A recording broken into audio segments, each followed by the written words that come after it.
Hey everybody.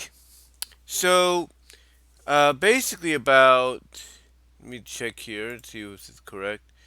So, about 24 hours ago, going to be 24 hours ago, um, in an hour or so, an hour and 4 minutes. So basically about 23 hours ago, by the time I record this, which is about 9:13 a.m. Pacific, um, Solomonster, Jason Solomon, brought this to my attention and anybody else's attention that follows him on Twitter and social media. And what he brought to our attention was the fact that some people seem to forget that Forbidden Door, which is coming up, I think, what is it, this month? The end of this month, basically, on the last Sunday of this month. Uh, Basically, Forbidden Door is essentially one of those events that is just, I guess you could say, an all star event. I guess that's the best way you can describe it. It is an all star event that essentially doesn't really have much, I guess you could say, much meaning, much consequence, if you will, on the overall product, whether it's AEW or New Japan. It doesn't really have that much consequences, if you will. And if you're looking here on the side, yes, unfortunately, it says it right here. Rest in peace, Sheik. That is the Iron Sheik, from WWF days and all that. The Iron Sheik had passed away at the age of 81. My condolences out to his family and friends. Um, He was one of those guys that I grew up with in the 80s. You know, I actually was very fortunate, believe it or not, to not only see him in WWF and even own one of those LJN hard rubber figures that they had. I had him and JYD. Um, and those things were made of wire. Those things were made of wire. How do I know?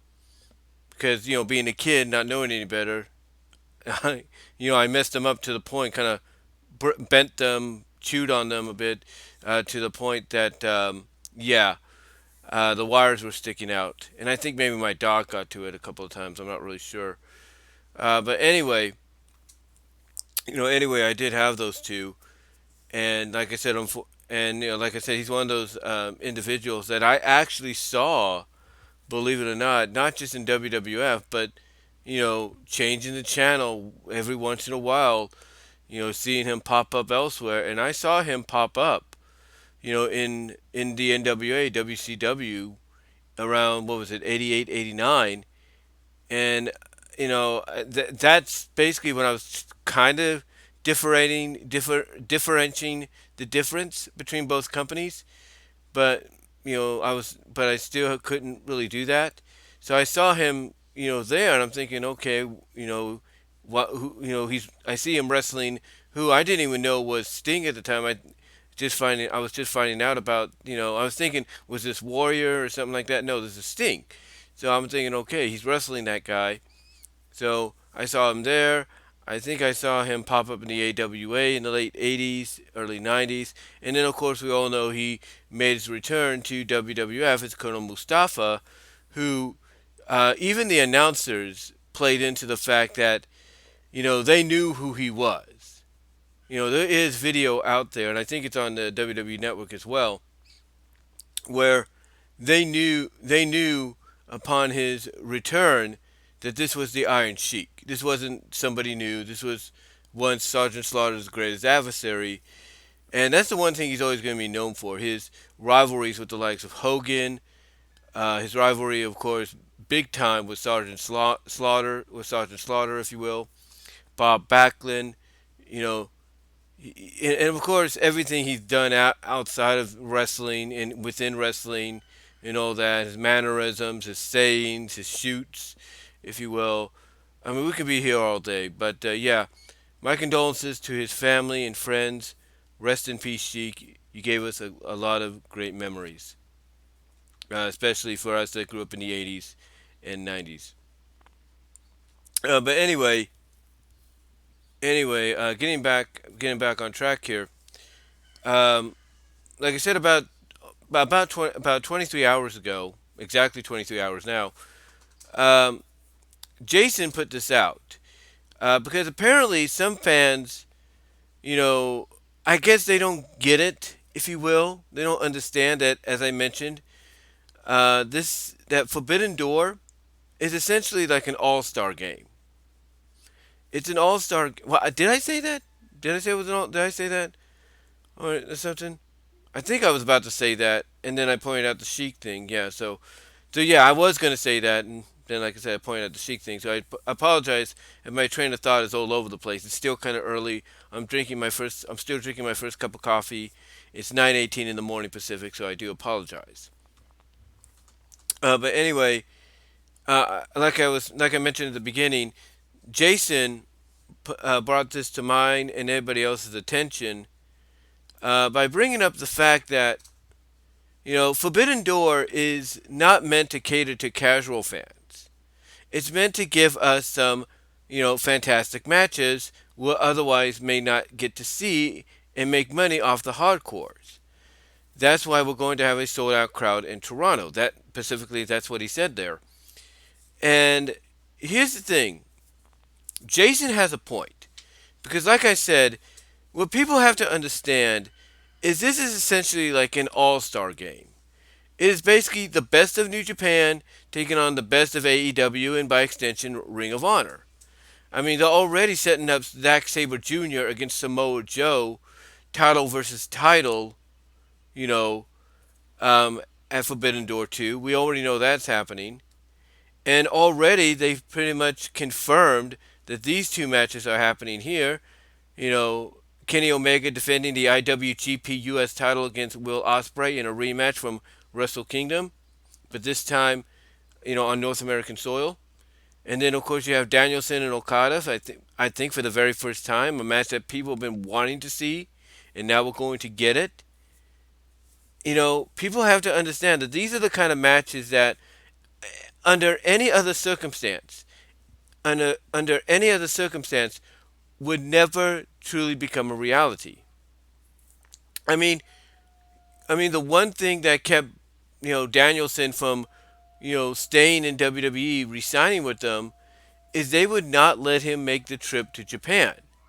Now, yes, when he wanted to, stay in WWE, re-sign with them, if he got to go to Japan, yes, it was at a time that we were still getting over the pandemic. Japan was, just starting to get out of it, but not there yet. So he wanted to go at a time. So he wanted to, have that stipulation in his contract, made into a reality at a time where it couldn't be made into a reality, and there was no way we could get people like Okada over to the states to face Danielson as when he was Daniel Bryan, in WWF. So what did he do? He made the decision to go to AEW because of the partnership they already have with New Japan, and he was seeing that they were doing their best to bring talent over when they could. So yeah, that's why he signed with them, because he saw the opportunity was more presentable in AEW, and now he's going to get the opportunity that he didn't get last year. He's going to now get it this year. So that's going to be, in my opinion, a very awesome match. And that's the one thing that Jason's pointing out. This is not meant to further any storylines. I mean, yeah, there might be some storylines within AEW, within New Japan, that will get furthered to an extent, but most of the focus is going to be on the matches that we may not see all the time. We may not see them all the time if we, on a regular basis, because of the fact that both companies, both promotions have different schedules. I mean, right now, as we speak, New Japan is getting ready to take part in a memorial event along with All Japan Pro Wrestling and Pro Wrestling Noah as a tribute to the late Antonio Inoki, who passed away last year. And the event is called All Together Again, and it's basically an event they've done before. They've done it, they first started doing it in 2011. They last did it in 2012. And those two events were all based on charity and, raising funds for children's hospitals and stuff. Here, they're doing it as a tribute to Antonio Inoki, bit of basically making it into a memorial show for this year. So so basically, it's New Japan has got their schedule pretty much filled up tight, which is why the middle of summer, or the start of summer, I should say, is always the best opportunity for them to squeeze in the Forbidden Door pay per view with AEW. To have a special event, to have something that people will watch and enjoy. It's kind of the same way with what Impact does, and Impact's going to try to do it again later this year in Chicago. I think I think within the next month or two, maybe, to coincide with Slammiversary, maybe even have it coincide with Bound for Glory. We'll have to see. But they are planning to do another one called Multiverses. It's called Multiverses, Multiverses United. I think that's what it's called. And it's an event that takes the best of New Japan against the best of Impact. And we saw the first Multiverses United um, during WrestleMania weekend. We saw that, and now we're going to get a second one. And basically, that is Impact Wrestling's answer to Forbidden Door, giving fans these dream matches they normally wouldn't see because of the scheduling difference between the promotions and everything. So this is an opportunity, that both companies have agreed to, kind of put on the schedule to kind of save the date for to make a reality because there's no other opportunity they would have. You know, and again, it's like an all-star game. It is like an all-star game because in an all-star game, you have the best of both leagues or both conferences facing each other for bragging rights, as well as in some cases facing each other to get home field advantage for their main championship. For example, the All Star game for Major League Baseball is next month, and traditionally, the stipulation there that has been that has been and was inserted, I should say, about several years ago or so, several years ago. The stipulation inserted to the All Star game in MLB is whatever league wins, they, for games 1, 2, 5, and possibly 7, will have home field advantage. That's right. So let's say the National League wins, whoever the National League representative is in the World Series in the fall, they will have home field advantage in the first two games, the fifth game, and if it goes to a seventh game, there as well. They will have that home field advantage. Same with the American League. The NFL, they used to do it too, I think. The NFL used to do it too, to where the winner would, the following year in the Super Bowl would be the home team, during the big game, during the Super Bowl. They would be the home team, not the visitors.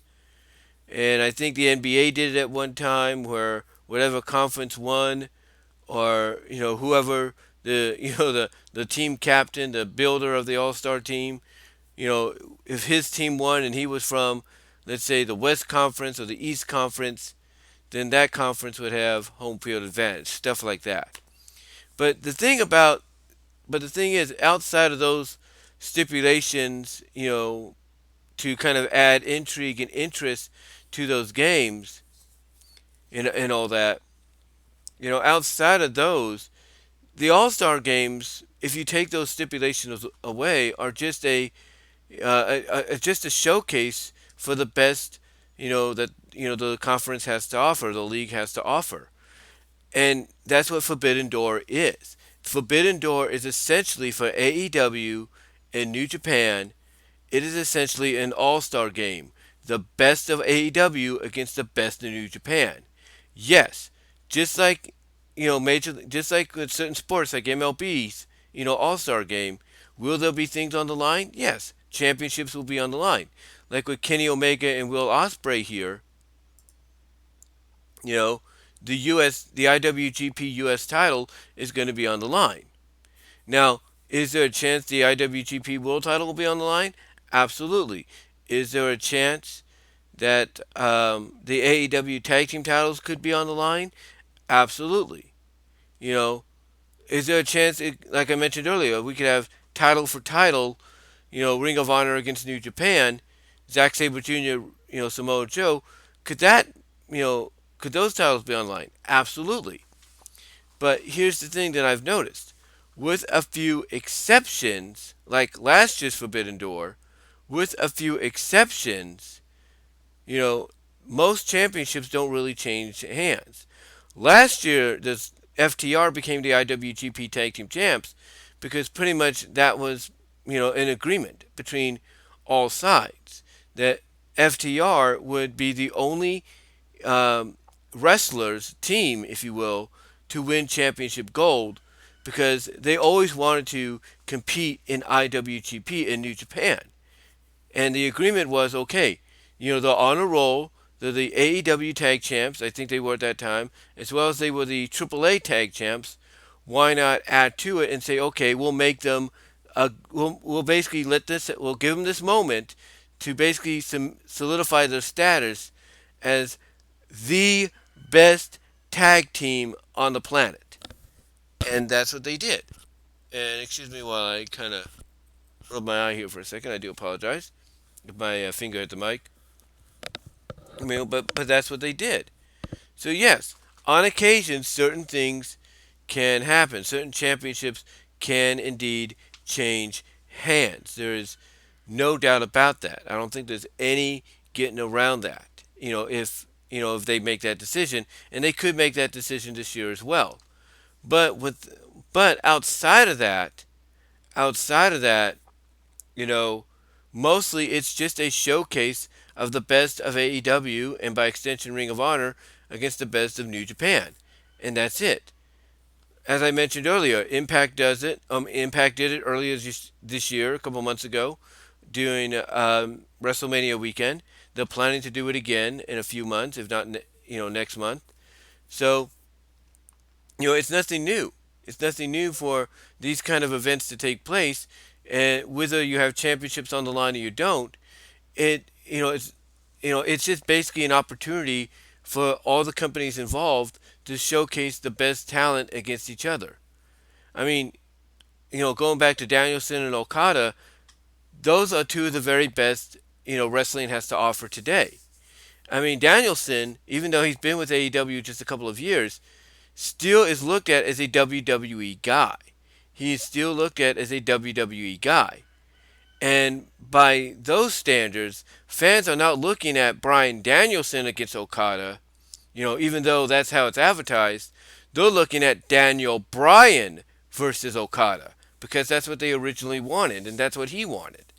And now we're going to get it. So, yeah, when you really get down to it, ladies and gentlemen, Jason Solomon, he has a point. This is basically an event not meant to not meant to please the casual viewer, if you will, but it's an event to please the hardcore fans, and maybe at the same time get the casual viewer to watch and understand that, oh, this is why people enjoy AEW more so than WWE. Or when it comes to something like Multiverse United, it's like, oh, this is why some people like Impact more than WWE because of events like this, because we can have actual dream matches become a reality and not have to worry about WWE or a certain senile old man being in charge, being hesitant to make something like this, a reality, for his company as well, because he doesn't want his stars to look, bad, in front of the New Japan stars. You know and by basically showing the casual fans, why this is an event that caters more towards hardcore, but also is an event that is basically watched by millions every year. I think the pay per view buy rates go way up for this, And why an event like this sells out, places like the Scotiabank Center in Toronto, is because of the uniqueness of it. It's because of the one time a year, the one time a year opportunity of it. Because it's not just, an event where you're like, okay, we got AEW matches with AEW stars against each other, mixed in with a few interpromotional matches. No, it's every match is AEW versus New Japan, AEW versus New Japan. Or it's AEW star teaming up with New Japan star against New Japan star teaming up with AEW star, and vice versa. That's what it is. Or by extension, it's a Ring of Honor star teaming with a New Japan star and an AEW star versus a New Japan, Ring of Honor, and AEW star on the opposite side. It's the uniqueness about it. It's the uniqueness, to see these kind of matches that may not happen again because of, again, like I mentioned, the schedules that both companies, have, and the inability because of both schedules to be able to make them a reality. So this is the only chance you got. I mean, you think honestly that Tony Khan is going to want to send Bryan Danielson to Japan to have a rematch against Okada at Wrestle Kingdom? Maybe, maybe not. I mean, if he want, because here's the thing: if Tony Khan does value Bryan Danielson that much, you think he would have already let him go to Japan and make his presence known, but he didn't. He's not letting him do it, and why? Because of Danielson's past injuries. And he doesn't want to risk the fact that Danielson could suffer, not saying he would, but could suffer a career ending injury, you know, but, he could suffer a career ending injury outside outside of the realm of AEW. And he doesn't want that to happen because it would make him look bad. It would make AEW look bad for even letting Danielson go across and have that kind of a matchup. Not saying that he's not going to have a strong, stiff match with Okada at Forbidden Door, but still, going over to Japan, it's going to be a completely different ball game, if you will, especially with that atmosphere and what they expect from you. Now, there's no doubt that Danielson does know what it's like to be over there. He's been over there before as part of WWF, and as part of ROH on the Indies and everything. He knows what it's like.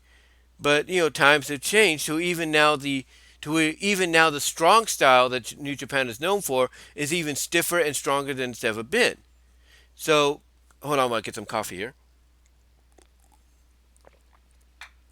So if you think, Tony Khan's going to want to risk that, where, Danielson could go over, wrestle a match, and potentially get injured off, off his watch, outside of his realm of All Elite Wrestling, then you're not putting yourself in his, in his shoes because he doesn't want to risk that. He doesn't want to have to deal with that as a possibility happening, in the near future. He doesn't want that to, be something that he's going to have to live with for the rest of his life. Knowing that, Bryan Danielson's career could have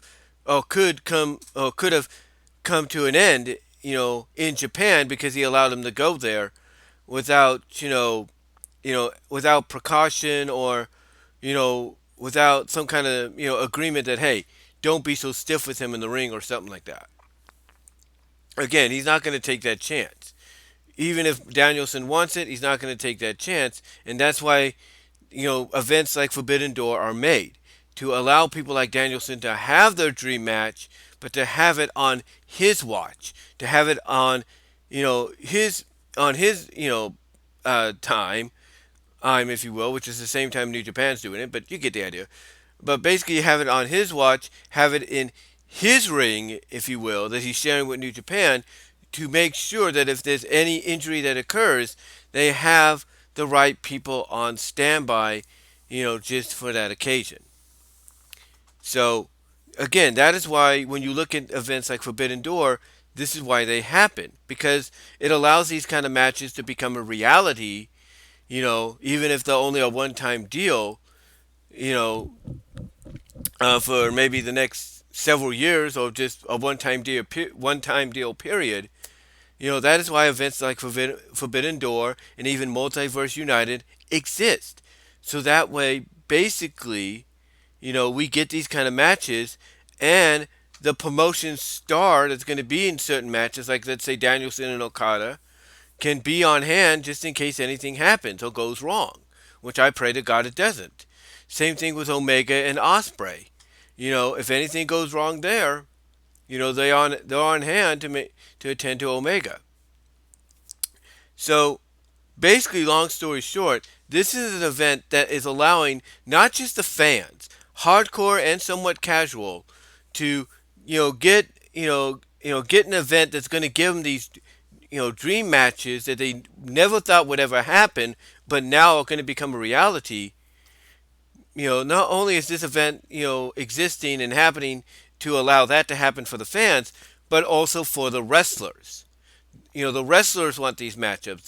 The wrestlers want to see how good they can be against each other in these kind of situations. When they go up against each other one on one, tag team or whatever, they want to see how good they are, against the opposition. Again, whether it's all AEW talent or all RH or it's all ROH talent against all New Japan talent, they want to see if they are the very. They want to see how well they match up, and whether or not maybe they need more time before they have another rematch with them, or if maybe they finally prove, yeah, you're all talk but no walk, kind of deal. And that's what this is about, not just for the fans, but for the wrestlers themselves, to prove themselves against each other in these kind of environments. That's why Danielson is getting have his match with Okada, and Okada's gonna have it with Danielson, because both have been wanting to face each other. Now they got the opportunity because they want to see how good they are with each other. Whether or not Okada is everything he says he is, or if Danielson's the one guy to basically prove to the world that, yeah, Okada, you're good, but you're not as good as you say you are, and you still have lots to learn.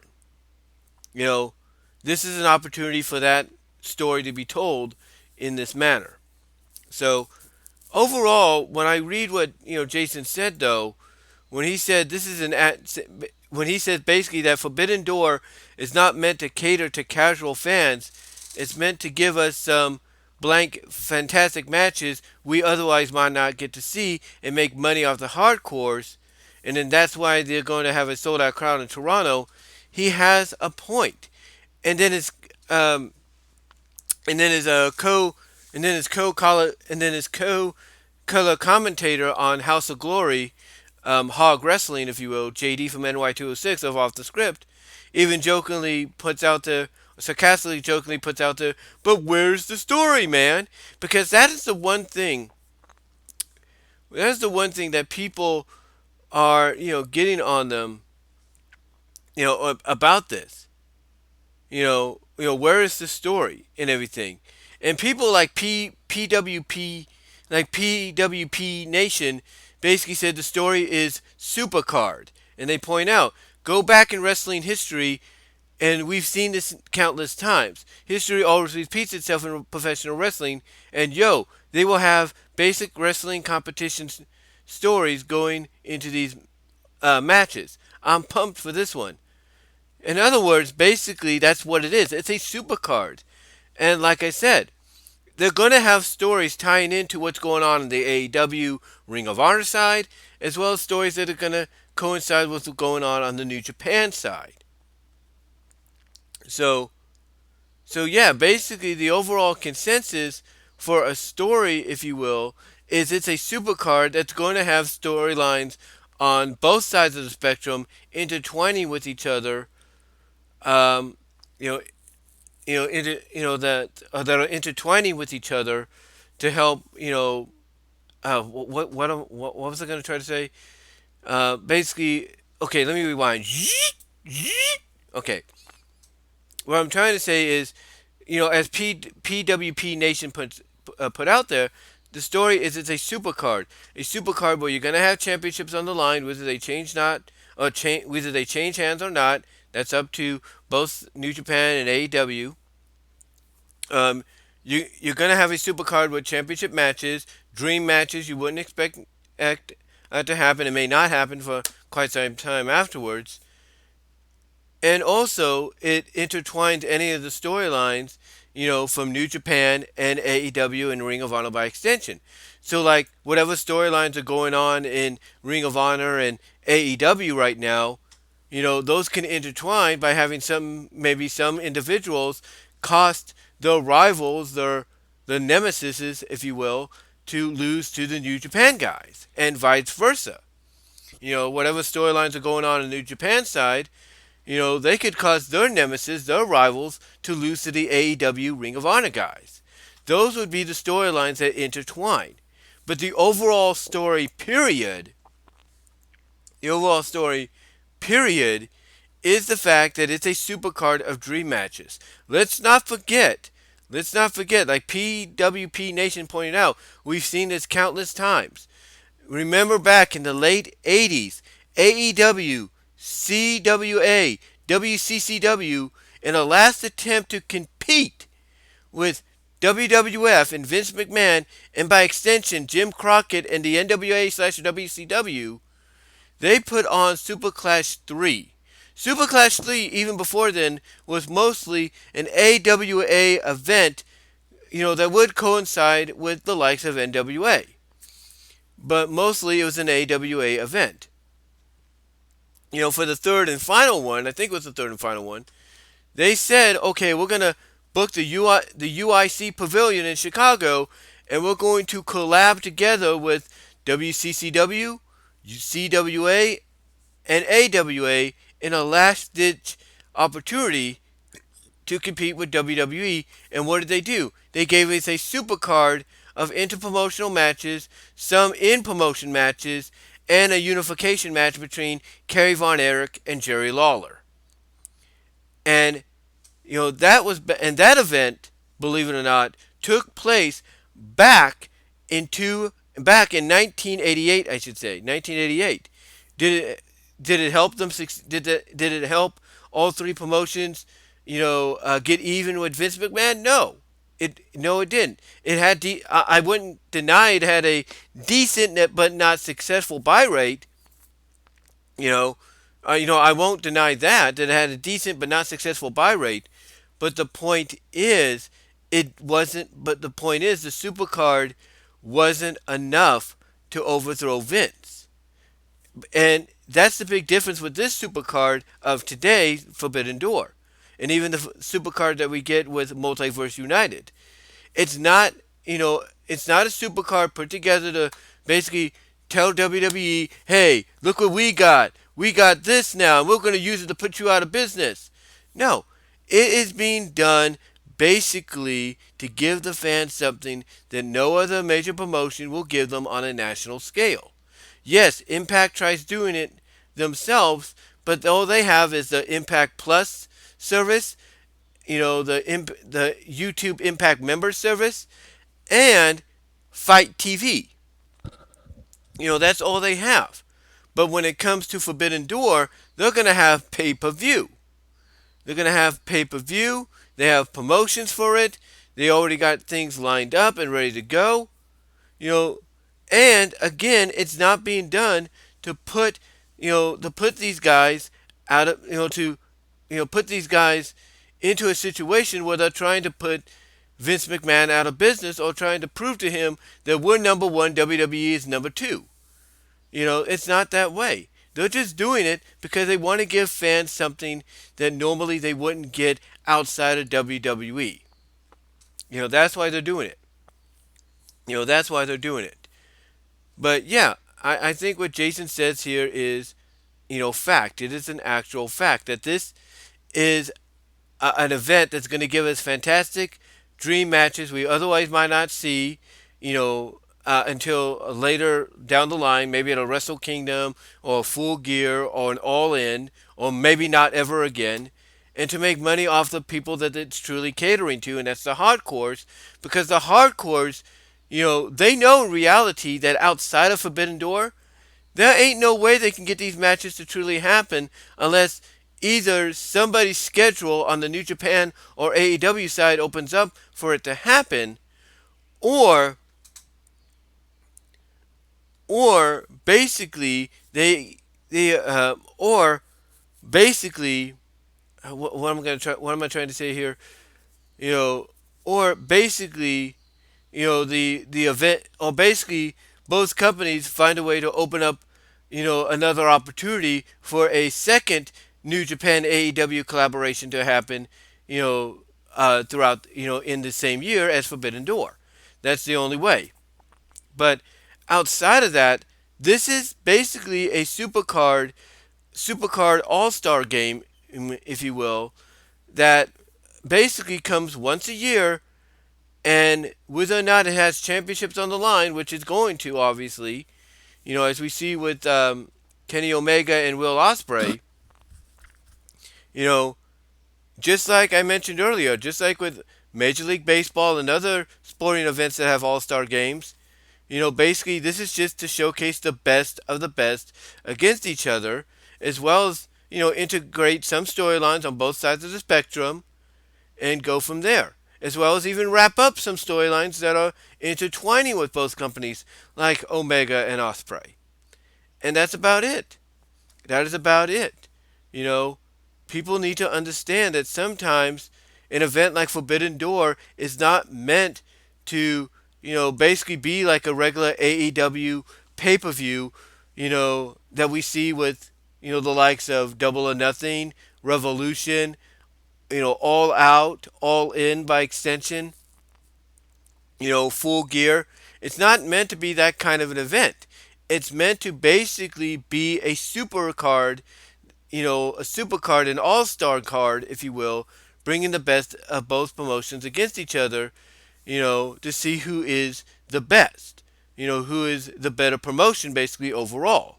Because honestly, you cannot tell me that Tony Khan and the president of New Japan don't keep score and be like, okay, who's going to go up one kneel and keep that lead for the rest of the event. You can't tell me they don't do that. Maybe not just for fun, but for bragging rights as well. You can't tell me they don't do that, because they do. They do. So overall, long story short, so I don't make this video go any longer than what it is. Long story short, Jason Solomon, the Solomon Monster, has a point, and people need to realize that. Yes, you could. Yes, as a casual fan that may not feel that this is something that needs to happen because there's no stories to go with it, they, they have to be reminded here. They have to be reminded by people like Jason and JD and Alex, that, just Alex or just Alex Central, that this is an event that's more of, it's in the summer, just like an All Star game of Major League Baseball, and just like an All Star game, it's meant to bring the best of both worlds together to see whether or not, they are compatible against each other in a match and everything, and whether or not fans would like to see something more like this in the future, maybe with All In London, or maybe with a collaboration that turns Wrestle Kingdom into a New Japan AEW event next year, that's basically a sequel to Forbidden Door and helps kind of hint at rematches going into Forbidden Door 3. That's what this is about overall. That's what this is about overall. So Jason Solomon has a point, and I got to give him that credit. There's no other way to acknowledge that. No other way to acknowledge that. But guys, that's all I'm going to really say on it. Let me know what your thoughts are. Because I know, again, some people get a little confused by these kind of events. Like, why are these events happening when, in the middle of the summer when they shouldn't? It's like, what's the point? Is there a reasoning for it and all that? And let me tell you honestly, there is a reasoning. There is definitely a reasoning for these events happening. And it's like Jason said, these are just, it's just meant to give you, it's meant to kind of give you a break from the norm, if you will, from both sides of the wrestling spectrum of New Japan and AEW, and by extension Ring of Honor. It's meant to give you a break from the norm, by giving you, an all-star game that will tie in some loose ends of interpromotional storylines, but also tie in storylines that factor in on both, sides of, of the ocean when it comes to New Japan and AEW. That's what this event is. And like I said, Jason Solomon has a point in what he says about it. It's something that, is meant for the hardcore fans, but also in extension, it's something that the casual fans, even if they don't understand it, they can tune in and watch and enjoy. But anyway, though, guys, that's all I'm going to say on it. Again, credit to Jason Solomon, the Solomonster, for pointing that out to fans because it is something that fans have to understand. Casual, hardcore, semi casual, semi hardcore. This is what they need to understand, even if they're new to wrestling in general, that this is basically AEW and New Japan's equivalent of a summertime all-star game, but basically in the form of a super card that will have championships on the line, but will mostly be about giving us dream matches and providing, potential bragging rights for one of the two promotions, whoever is the more successful out of the two. But anyway, though, guys, that's really all I want to say. Let me know what your thoughts are down below. Comment if you like. Live chat during the premiere. Super chats are also open during the live chat of the premiere. And until next time, guys, check me out in all the areas in the description, as well as click on the super thanks, as well as the shop button here on the display, basically, wherever you watch this at. Again, let me know what your thoughts are overall. How do you feel about this event? What do you think about it? And what matches do you hope get added on along with the two we already have made official? And until next time, guys, again, credit to Jason Solomon. And until next time, I am out.